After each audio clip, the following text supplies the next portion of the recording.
nyinyi ambao mmebahatika kupata fursa hii, mna jukumu la kuhakikisha mnawajibika ili kujitoa kwa wale ambao wamejinyima ili nyinyi leo muwe hapa. Mheshimiwa Naibu Spika, nataka niwaambie viongozi na watendaji wenzangu, Watanzania tupo milioni 60, lakini leo wao wamepata heshima ya kuwa waziri. Leo umepata heshima ya kuwa mkuu wa mkoa. Leo umepata heshima ya kuwa mkuu wa wilaya. Leo umepata heshima ya kuwa mkurugenzi, afisa tarafa, mtendaji kata. Nataka utambue dhamana ambayo umepewa, una wajibu wa kuhakikisha unarudisha fadhila kwa wale ambao wamejinyima ili wewe uwe hapo kwenye hiyo nafasi. Mimi nampongeza sana Mheshimiwa Waziri Mkuu Dr. Mwigulu Lameck Nchemba kupitia mabaraza ya kazi anayoyaendesha.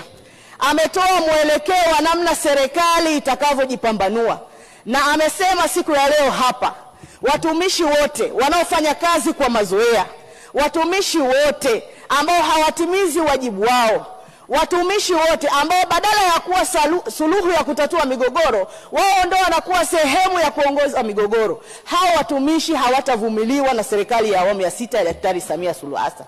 Nampongeza sana Mheshimiwa Waziri Mkuu kwa kwenda mbali zaidi na kutaka tu review sheria zetu, ili wale ambao wanaodhani wakiharibu sehemu moja wana uwezo wa kupelekwa sehemu nyingine, hawa waweze kuchukuliwa hatua kwa mujibu wa sheria.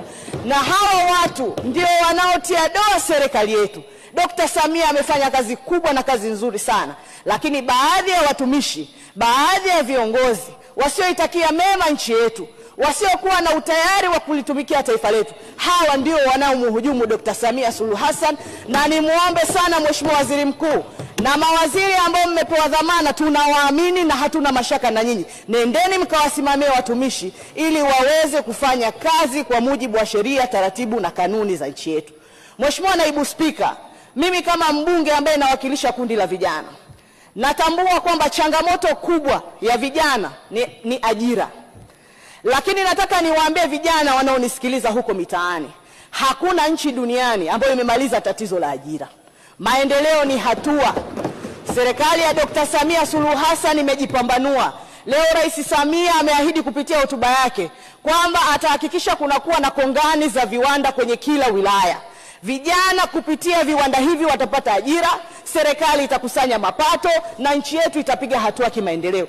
Lakini Mheshimiwa Rais ameahidi kutoa bilioni 200 kwa ajili ya kuwawezesha vijana na wanawake. Mitaji hii itaenda kwa kuamua vijana kiuchumi.